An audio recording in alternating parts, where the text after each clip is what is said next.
প্রত্যেকদিন সকালবেলা টিফিনে আমরা লুচি, পরোটা, মুড়ি, রুটি খেয়েই থাকি। তো আজকে না একটু অন্যরকম করার ইচ্ছা হলো। বানিয়ে নিয়েছি ছাতু। তবে যেরকম সেরকম করে ছাতু না, একেবারে বিহারি স্টাইলে। এরকম ছাতু আমি রাস্তার ধারে একদিন বানাতে দেখেছি আর খেয়েওছি। খাওয়ার সময় খুব ভালোভাবে বিচক্ষণতার সাথে দেখে নিয়েছি কীরকমভাবে বানিয়েছিল। তো আমি সেরমভাবেই বানিয়েছি।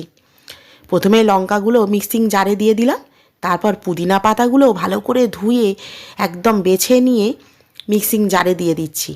এবারে একে একে পুদিনা পাতার সাথে আমি ধনে পাতাও দিয়ে দেব। এই ধনে পাতা আর পুদিনা পাতা দিলে ছাতু কিন্তু খুব ভালো লাগে। আগে তো আমরা শুধু লবণ আর গোলমরিচ গুঁড়ো দিয়েই, লেবু দিয়েই খেতাম, কিন্তু এটা আমি ওনার কাছ থেকেই দেখে শিখে নিলাম।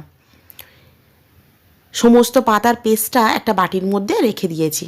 এবারে এখানে দেখুন, একটা প্লেটের মধ্যে পেঁয়াজ কুচি, বিট লবণ, এমনি সাদা লবণ আর এখানে জিরে গুঁড়ো রেখে দিয়েছি।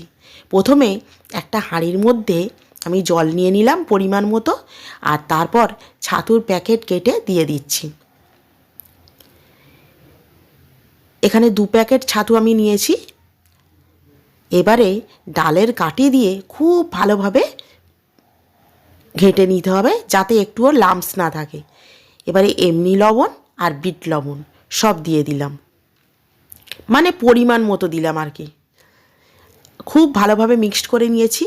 এখানে 3টে গ্লাস নিয়েছি। প্রথমে আমি পেঁয়াজ কুচিগুলো গ্লাসের নিচে দিয়ে দিলাম, তারপর লেবুর রস দিয়ে দিলাম,